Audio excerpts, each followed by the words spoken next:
चलिए अब जो है क्वेश्चन नंबर 10 करते हैं। It is question number 10.10। Okay, अब इसमें देखिए क्या गिवन है। इस क्वेश्चन में दिया हुआ an object 5 centimetre in length. Okay, तो यहाँ पर हमें 5 सेंटीमीटर इन लेंथ जब दे रखा है तो इसका मतलब हाइट दे रखी है ऑब्जेक्ट की, ये बात आपको ध्यान रखनी है। इट इज गिवन लेंथ मतलब height of the object. Okay, it is 5 centimetre, तो हमको ये चीज दे रखी है। ओके, अब आगे क्या दिया हुआ है, इससे आगे देखिए, इससे आगे दे रखा है held 25 centimetre away from a converging lens. तो यहाँ पर ऑब्जेक्ट की डिस्टेंस दे रखी है u और कन्वर्जिंग लेंस। कन्वर्जिंग लेंस कौन सा होता है, कॉनकेव लेंस, कॉन्वेक्स लेंस को हम कन्वर्जिंग लेंस बोलते हैं, and diverging lens concave lens को बोला जाता है। तो ये आपने ध्यान रखनी है। तो लेंस हमको दे रखा है कॉन्वेक्स लेंस। ओके, और इससे कितनी डिस्टेंस पर रखा है, 25 सेंटीमीटर पर ऑब्जेक्ट रखी है। बट हम साइन कन्वेंशन यूज करते हैं। साइन कन्वेंशन मतलब कि जो ऑब्जेक्ट की डिस्टेंस होती है लेफ्ट साइड में होती है, तो इसको हम ऑप्टिकल सेंटर से नेगेटिव डिस्टेंस ली जाती है इसकी। That's why it will be negative. Okay, you will be taken to be negative, इसको नेगेटिव लेते हैं। That's why we will write u equals to -25 centimetre. तो इस बात का ध्यान आप रखोगे जब भी आप मिरर फॉर्मूला यूज करते हो या लेंस फॉर्मूला यूज करते हो, तो उसमें हमेशा ऑब्जेक्ट की डिस्टेंस नेगेटिव ली जाती है ड्यू टू साइन कन्वेंशन। अब इसमें क्या पूछा है, from a converging lens of focal length 10 centimetre. अब इसकी फोकल लेंथ दी हुई है 10 सेंटीमीटर। तो आपको ये भी ध्यान रखना है, मैं आपको यहाँ पे पॉइंट्स लिखता जा रहा हूँ, जो जो इम्पोर्टेंट पॉइंट्स हैं आपको ध्यान रखना है जब आप न्यूमेरिकल सॉल्व करोगे। तो मैंने क्या बताया, लेंथ ऑफ ऑब्जेक्ट मतलब लिखना है आपने हाइट। लेंथ ऑफ ऑब्जेक्ट का मतलब क्या होता है, हाइट होता है। ठीक है, इसको HO बोल दिया है ना। और आपको टेक ऑलवेज, दूसरा इंपॉर्टेंट पॉइंट क्या है, take always distance of object negative. Distance of object negative. तो नेगेटिव क्यों लेते हैं, due to sign convention. Negative due to sign convention. Sign convention, तो ये आपको चीजें ध्यान रखनी है। उसके अलावा फोकल लेंथ आपको ध्यान रखना है कि फोकल लेंथ जो कॉन्वेक्स लेंस होता है उसकी पॉजिटिव ली जाती है, जबकि कॉनकेव लेंस की फोकल लेंथ को नेगेटिव लेते हैं। तो ये हमने एक पॉइंट लिख दिया 1, ये 2 पॉइंट, ये 3 पॉइंट। थर्ड पॉइंट क्या है, फोकल लेंथ ऑफ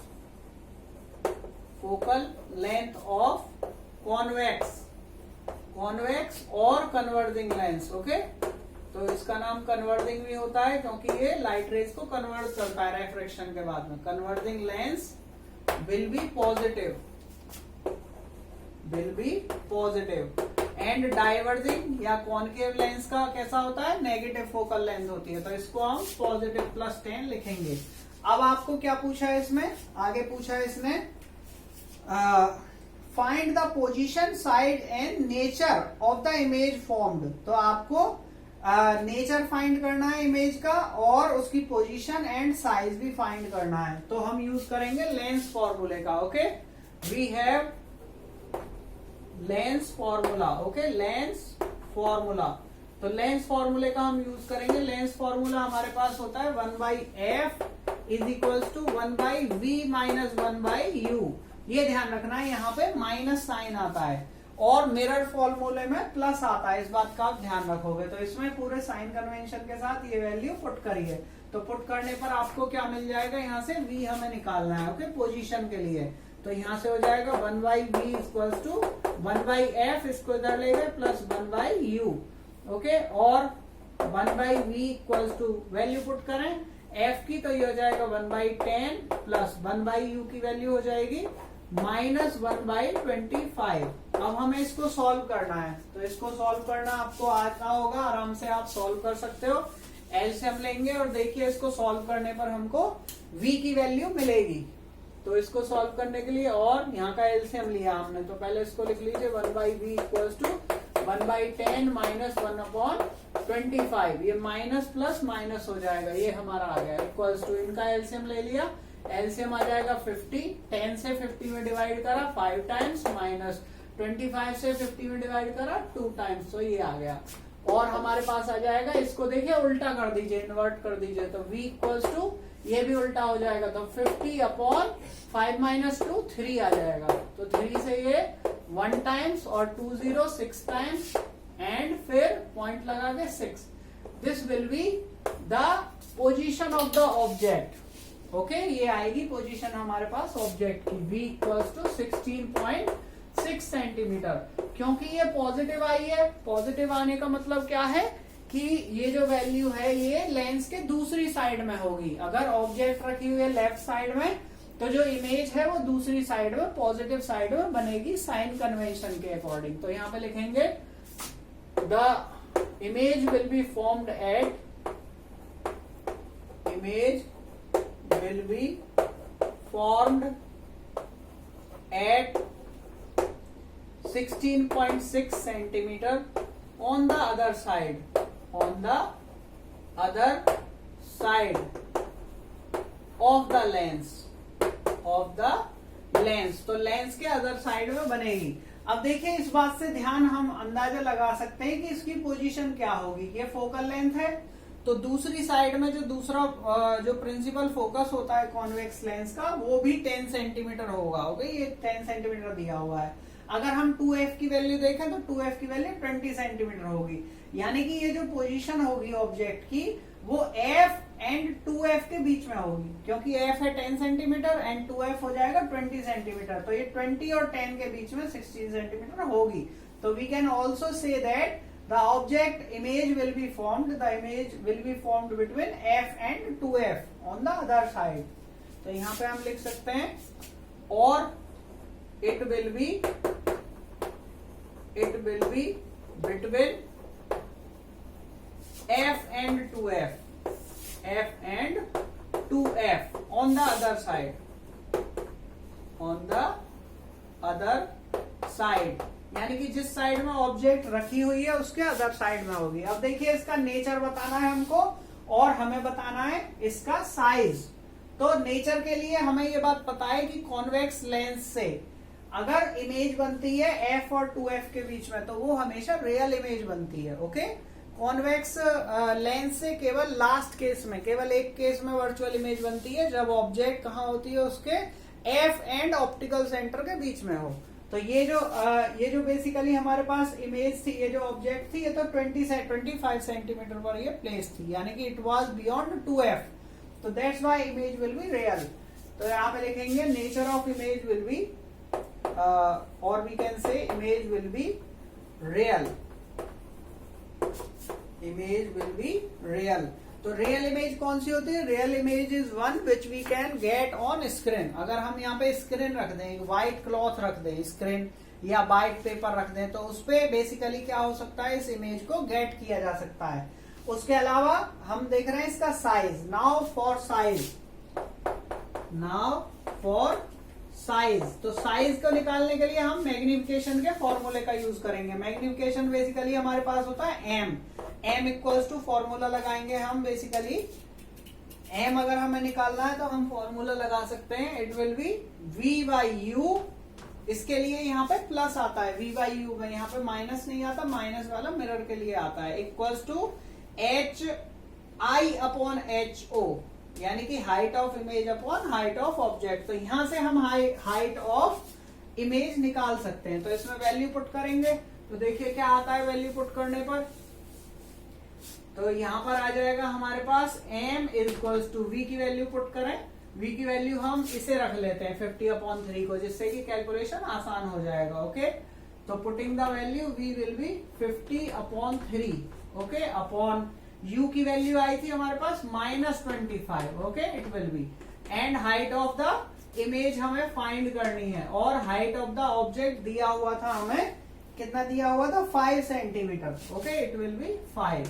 तो क्या होगा, इससे ये 2 टाइम्स कैंसिल हो जाएगा, और यहां से कैलकुलेट, इन दोनों से कैलकुलेट करके आएगा hi इक्वल्स टू, ये वैल्यू होगी माइनस का 2/3 मल्टीप्लाई बाई 5। तो आप जब इसको कैलकुलेट करोगे तो इट विल बी 10/3। तो 10/3 मतलब माइनस का 3.33 आएगा। सेंटीमीटर। ओके, तो आप देख रहे हैं कि माइनस का मतलब the image will be formed below principal axis. Negative उसका क्या मतलब होता है कि जो इमेज बनेगी वो प्रिंसिपल एक्सिस के नीचे बनेगी। और दूसरा उसका साइज कितना होगा 3.33। तो साइज ऑब्जेक्ट का था 5 सेंटीमीटर और इमेज का है 3.33। तो इसका मतलब कि ये डिमिनिश्ड हो गई, smaller in size. So we will write the image will be smaller in size, or we can say diminished also, smaller in size। Size में कैसी हो जाएगी, ये स्मॉलर हो जाएगी।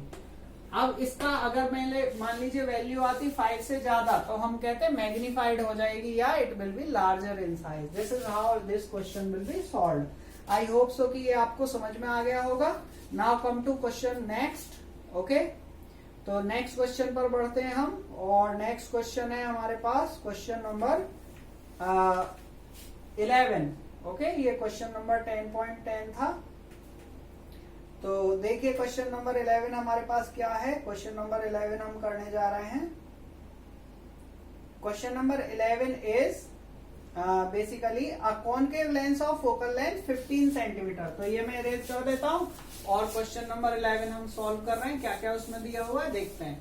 अब इसी बेसिस पे जैसे मैंने ये क्वेश्चन करा, इसी बेसिस पे आप आगे भी क्वेश्चन कर सकते हो। तो क्वेश्चन नंबर 10.11 सॉरी। ओके, तो what is given in this question? It is given in this question a concave lens is given of focal length 15 centimetre. Focal length दिया हुआ है। Okay, F, small F. तो मैंने इससे पहले question में बताया कि कॉनकेव लेंस की जो फोकल लेंथ होती है वो हम नेगेटिव लेते हैं। तो इसे लिखेंगे हम negative of 15 centimetre. Okay, 15 centimetre. Why it will be due to sign convention. Okay, 15 centimetre forms an image 10 centimetre from the lens. तो इमेज कहां पर बन रही है? V इक्वल्स टू बन रही है 10 सेंटीमीटर। तो 10 सेंटीमीटर जो इमेज बनती है वो दूसरी साइड में बनती है, इस वजह से इसको हम पॉजिटिव ही लेंगे। दूसरी साइड में इमेज जो है इसकी बनती है ना, या ये भी हमें नहीं पता है कि दूसरी साइड में ही बनती है, और दूसरी तरफ भी बन सकती है जिस साइड ऑब्जेक्ट रखा हुआ है। तो ये डिपेंड करेगा कि बेसिकली हम किधर से व्यू कर रहे हैं या किधर से लाइट आ रही है। ओके, तो क्या होता है इससे आगे देखते हैं हम।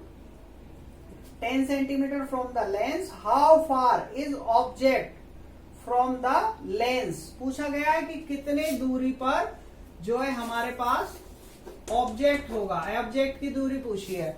तो देखिए अगर हम थ्योरी पढ़ें कॉनकेव लेंस की, तो कॉनकेव लेंस में हमेशा जो इमेज बनती है वो उसी साइड बनती है जिधर लेंस पर ऑब्जेक्ट रखा हुआ है। ओके, और खास तौर से जब ऑब्जेक्ट की डिस्टेंस यहाँ पे इतनी मतलब इमेज जो हमें दे रखी है और ऑब्जेक्ट की डिस्टेंस हमें पता नहीं है, तो we will suppose that image is on the same side.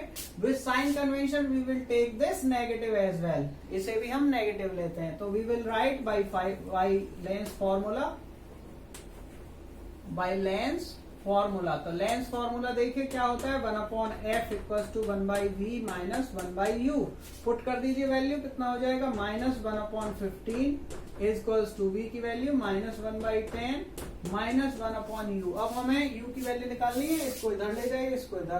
तो क्या हो जाएगा 1/u इक्वल्स टू, ये हो जाएगा -1/10 एंड ये नेगेटिव वैल्यू इधर आके प्लस हो जाएगी 1/15। और यहाँ पर हो जाएगा हमारे पास 1/u इक्वल्स टू, इसका एलसीएम ले लिया हमने 30 में 10 से डिवाइड करा तो यहाँ आ गया -3 प्लस 15 से डिवाइड करा 2 आ गया। तो ये आ गया हमारे पास -1/30। और उल्टा कर दीजिए, u की वैल्यू आ जाएगी -30 सेंटीमीटर। यानी कि ऑब्जेक्ट को हमें -30 सेंटीमीटर, यानी कि जिस साइड हमारी इमेज बन रही है उसी साइड 30 सेंटीमीटर पे रखना पड़ेगा। Okay, and how image will B form, ये भी मैं ड्रॉ करके दिखा देता हूं। ओके, यहां पे लिख देते हैं object will be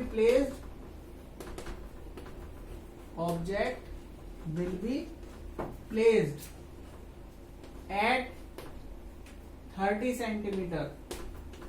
centimetre same side where same side where image is formed, जहां पर इमेज बना है, ओके, उधर ही रखना पड़ेगा हमको। उसके अलावा इसका क्या करना है हमें, image is inverted, okay, sorry, draw the रे डायग्राम, इसका रे डायग्राम भी हमको ड्रॉ करना है। तो देखिए रे डायग्राम हम ड्रॉ कर रहे हैं, कैसे रे डायग्राम ड्रॉ होगा, ऐसे करके हमने कॉनकेव लेंस बना लिया एक, ठीक है। तो कॉनकेव लेंस डाइवर्जिंग लेंस होता है, हमारी ऑब्जेक्ट कहीं यहाँ पर, सॉरी, ऑब्जेक्ट हमें पता नहीं है कहां पर रखी है, इमेज हमारी यहाँ बन रही है, ओके। तो इमेज हमारी यहाँ बन रही है और ऑब्जेक्ट की डिस्टेंस आई 30 सेंटीमीटर। तो ऑब्जेक्ट कहीं हमारा यहाँ पर रखा होगा। तो देखिए इसको अभी नहीं बनाते हैं हम इमेज को बनाने के लिए हमें ऐसे करके दो रेज लेनी पड़ेंगी, एक रे ऐसे गई और रिफ्रैक्शन के बाद कन्वर्ट हो जाएगी ऐसे करके, और दूसरी रे जो है हमारी ऑप्टिकल सेंटर से पास होती है, समथिंग लाइक दिस, सीधी चली जाएगी, ओके। और ये एक्चुअली कन्वर्ट होती नहीं है, कन्वर्ट हमें लगेगा कि ये जो है इस तरीके से इससे पॉइंट से आ रही है, ऐसे करके इस पॉइंट से ये आ रही है ना, डाइवर्ज हो जाएगी ये। तो ये जहां पर दोनों रेज जो इंटरसेक्ट करेंगी वहीं पर इसकी इमेज यहां पर छोटी सी बनेगी। तो ये आप देख सकते हो कि ये है डिस्टेंस, ऑब्जेक्ट की डिस्टेंस है, यहां से यहां तक 30 सेंटीमीटर एंड इमेज हमारी बन रही है यहाँ पे 10 centimetre, this is 10 centimetre, okay. This is how it's रे डायग्राम विल बी फॉर्म्ड। तो रे डायग्राम के लिए क्या करना होता है, एक सीधी रे पास होती है हमारी सेंटर ऑफ ऑप्टिकल सेंटर से, तो ऑप्टिकल सेंटर से सीधी रेज पास हो जाती है और जो रे पैरेलल होती है प्रिंसिपल एक्सिस के वो डाइवर्ज हो जाती है। इसको पीछे हम डैश डैश डैश से मीट करेंगे, जहां ये दोनों इंटरसेक्ट करेंगे वहां पर इमेज फॉर्म्ड होगी। दिस इज हाउ दिस रे डायग्राम विल बी फॉर्म्ड। चलिए तो अभी के लिए इतना ही रहने देते हैं और आगे हम क्वेश्चन सॉल्व करेंगे। आई होप सो कि आपको ये समझ में आया होगा। Thank you, thanks for watching, thank you.